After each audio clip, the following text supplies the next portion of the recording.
తెలంగాణలో ఇది 17 సీట్లు 17 సీట్లలో మనం అంచనా వేసిన మనం ఎక్స్పెక్టేషన్ ప్రకారం మనకు ముందే తెలుసు ఆయన ఓవైసీ గారు గెలుస్తారన్నారు, గెలిచారు. కానీ ఆ మాధవీలత అనేది ఆమె ఇంట్లో బోళ్ళు కడగడానికి కూడా పనికిరాని, చెత్తూడడానికి కూడా పనికిరాని మాధవీలత ఎన్ని డ్రామాలు వేసిందో. శివుని గుళ్ళల్లో ఉండే శివుని వీధులలోకి తెచ్చి ధూమ్తామని శివుని అవమానించింది దరిద్రపుది. అందుకే ఆ పరమశివుడే ఆ మాధవీలత ఎడ్డిదాన్ని ఓడగొట్టిండు. అవునా కాదా? చెప్పండి మిత్రులారా. సో అంటే పొద్దుగాలేస్తే హిందూ ముస్లిం. మరి నువ్వు చెప్పిన లాజిక్ ప్రకారం అయితే అక్కడ ఓల్డ్ సిటీలో ఉన్న హిందువులు మాధవీలతకు ఓటేసినా మరి మాధవీలత కన్సిడరబుల్ ఓట్లు వచ్చేటి కదా.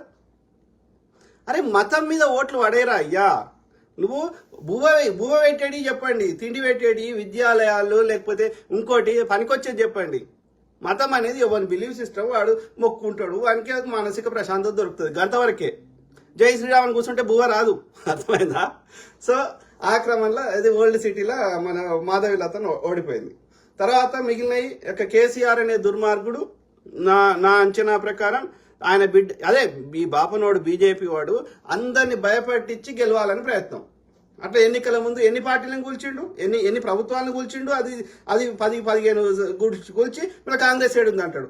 కాంగ్రెస్ గట్టి నేను నమ్ముకుంటా, కాంగ్రెస్ ఏం చేసింది అంటాడు. వానికి ఎంత అంటే నేను ఏం చేసినా నడుస్తుంది. నడిచిందా? నడవదు, అట్లా నడవది. నీ ఒక్కరికే తెలివి పెట్టింది అనుకుంటే భ్రమ అది. అందరూ అన్ని గమనిస్తున్నారు, ఎవరు చిన్నపిల్లలు లేరు. అవునా కదా? సో ఆ క్రమంలో వంగబెట్టి కొట్టిర్రు అది బీజేపీని.